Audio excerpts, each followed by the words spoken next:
श्रीगुरुभ्यो नमः। हरि ओम श्रीमहागणाधिपतये नमः। श्रीमहासरस्वत्यै नमः। श्रीगुरुभ्यो नमः। हरि ओम। यः कर्ता जगतां भक्ता संहर्ता महसां निधिः प्रणमामि तमादित्यं बहिरन्तस्तमोपहम्।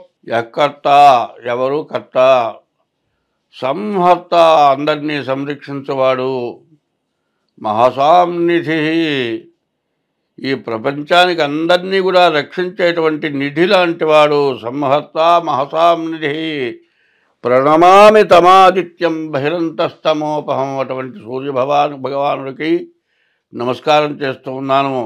ఆదిత్యోర్కో రవిర్భానుర్భాస్కరశ్చ దివాకరః మార్తాండ సవితా హేళిస్తీక్ష్ణాం శర్మిహిరో రవి.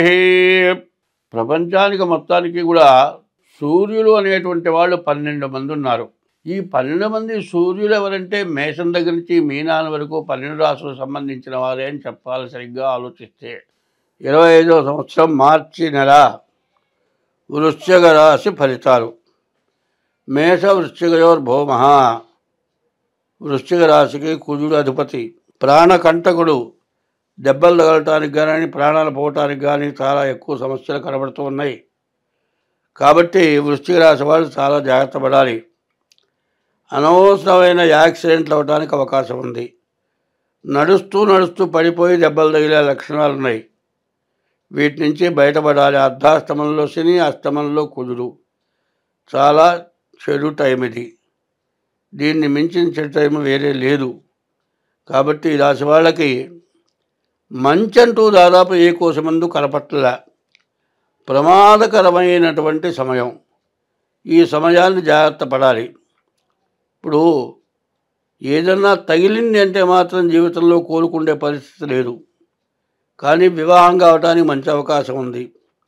ఈ వివాహం కావాలి అంటే మధ్యలో ఏ గ్రహాలు లేవు. రాహుకేతువుల మధ్యలో గ్రహాలు పడటం చేత వివాహాది శుభకార్యాలు చేసుకోవాలంటే జాగ్రత్తగా జాతకాలు చూసుకోవాలి.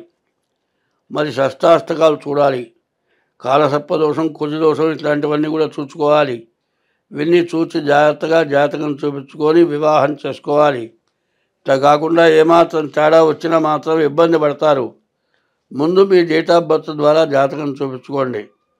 ముందు ఏమాత్రం అనుమానం వచ్చినా, ఏమాత్రం చిన్న దెబ్బ తగిలినా వెంటనే ట్రీట్మెంట్ చేయించుకోండి. ఏ రకమైన అనారోగ్యం వచ్చినా కూడా వెనకాడకుండా వెంటనే ట్రీట్మెంట్ చేసుకోవాలి. ముందు ఏదో వస్తుందని వచ్చిన తర్వాత చూపించుకుందామనే దానికంటే ఏది రాకమనుకు మీ జాతకం చూపించుకుంటే చాలా బాగుంటుంది. ఉన్న రాసులన్నింటిలోకి కూడా వృశ్చిక రాశి పూర్తిగా ఈ నెల ఇబ్బందికరంగా కనబడుతోంది. ఈ ఇబ్బంది నుంచి బయటపడాలి అంటే ముందు మాత్రం చాలా జాగ్రత్త పడాల్సిన అవసరం ఉంది. ఎందుకంటే ఈ నెల దాటితే మాత్రం చాలా బాగుంటుంది. మంచి సమయం. ఈ సమయాన్ని సద్వినియోగం చేసుకోవాలంటే ముందు జాగ్రత్త పడాలి. ముందు ఇష్టదైవాన్ని పూజించడం నేర్చుకోవాలి. రెండు ఎవరితో తగాదా పెట్టుకోకుండా ఉండాలి. ఎవరైనా తగాదా పెట్టుకున్నా సర్దుకొని ఎంతసేపు నోరు మూసుకొని ఉండేటట్లుగా ఉండాలి. 10 తిట్టినా ఒకటి తిట్టకుండా తిట్టేటట్లుగా ఉండకూడదు. మంది కాదులే అన్నట్లుగా ఉండాలి. ఎంత సర్దుకుంటే అంత మంచిది. ఎందుకంటే ఎవడైతే సర్దుకుంటాడో వాడు చాలా గొప్పవాడు. మరి బుధుడు సంబంధించిన జాతకులు వ్యాపారస్తులు ఏమంటారంటే కొనుగోలు చేయడానికి వచ్చిన వాడు పిచ్చి పిచ్చి మాట్లాడతాడు, తిడతాడు, ఎన్నో అంటాడు. ఎన్నన్నా నన్ను కాదులే అన్నట్టుగానే మంచిగా నవ్వుతూ మాట్లాడతాడు వ్యాపారస్తుడు. తన పని తను పూర్తి చేసుకుంటాడు. అట్లాంటి జాగ్రత్త పడాల్సినటువంటి సమయం. కేతు ఏకాదశంలో మంచి స్థానంలో ఉన్నాడు. నీ మాటకి విలువ ఉంటుంది. తగాదా పెట్టుకుంటే గొడవ ఉంటుంది. కాబట్టి వీటి నుంచి తప్పించుకోవాలి అంటే మాత్రం ముందు జాగ్రత్తగా ఉండండి. మీ జాతకాలు చూపించుకోండి. అన్ని విధాలా బాగుంటుంది. కాక అసలు విషయం ఏమిటంటే ముందు ఇట్లాంటివి రావటానికి కారణం ఇంట్లోనే గొడవలు వస్తాయి, ఇంట్లోనే సమస్యలు వస్తాయి. పిల్లవాడు ఉన్నాడు, చదువుకునేవాడు, కాలేజీ పోకుండా తిరుగుతాడు. తీరా వచ్చేప్పటికి మీరు శాంతంగా అనుకునేప్పుడు వాడు కాలేజీ మానుకొని ఉంటాడు. దీని గురించి గట్టిగా మాట్లాడామనుకోండి, వాడిని కదిలించి గట్టిగా మాట్లాడితే చదువు పోయింది కాక మనిషి అడ్రస్ లేకుండా అయిపోతాడు. లేకపోతే కనీసం వాడు ఊరేసుకుంటానంటాడు, ఊరేసుకొని కూడా వేసుకుంటాడు. ఇంట్లో వాడు చేసిన తప్పు కాక వాడు చెయ్యరా అని ఏదో పని చేస్తాడు. ఇంట్లో భార్యాభర్తల్లోనే ఇట్లాంటి సమయాలు. అర్ధాస్తమం అస్తమం ప్రాణకంటకము అని ప్రాణం తీసేటువంటి పరిస్థితి, ఎవరో వాళ్ళకి ప్రాణం పోయే పరిస్థితి వస్తుంది. కాబట్టి పిల్లలతో కానీ పెద్దవాళ్ళతో కానీ ఎటువంటి సమస్య వచ్చినా దూకుడు ప్రయత్నాలు చేయొద్దు. తొందరపడి ఎవరిని కోపంగా మాట్లాడద్దు. వీలైనంత వరకు మంచిగా మాట్లాడటం చేయండి.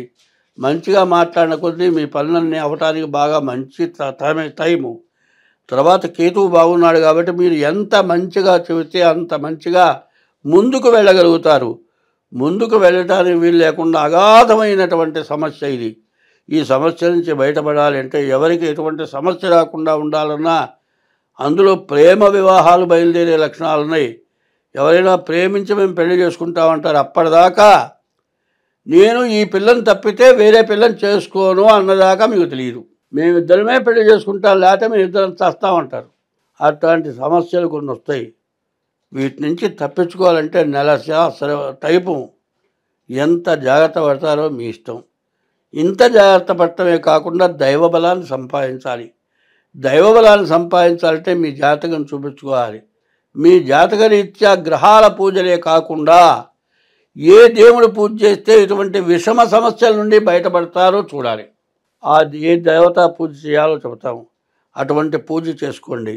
ముందు మీ డేట్ ఆఫ్ బర్త్ ద్వారా జాతకాన్ని చూపించుకోండి. ఈ వృశ్చిక రాశి వాళ్ళకి చాలా ప్రమాదకరమైనటువంటి సమయం.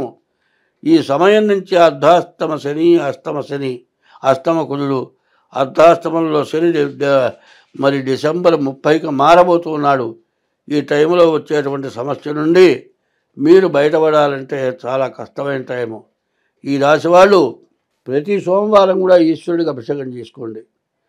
ప్రతి శనివారం కూడా శనికి అభిషేకం చేయించుకోండి. ప్రతి మంగళవారం కుజుడికి అంగారకుడికి పూజ చేయించుకోండి. కందిపప్పు దానం ఇవ్వండి. నల్ల నువ్వులు దానం ఇవ్వండి.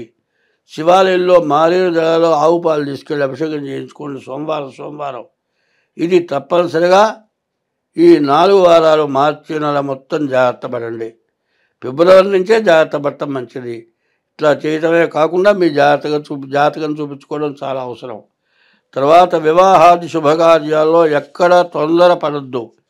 ఇద్దరు జాతకాలు చూడాలి. ఇద్దరు డేట్ ఆఫ్ బర్త్లు ఉండాలి. ఇద్దరిలో ఒకళ్ళ డేట్ ఆఫ్ బర్త్ లేదు అంటే అది మిమ్మల్ని మోసం చేసినట్లే. కాబట్టి డేట్ ఆఫ్ బర్త్ తెలియనటువంటి వాళ్ళ పెళ్ళి జరగనివ్వద్దు. చాలా జాగ్రత్త పడితే ఎంతైనా మంచిది. స్వస్తి.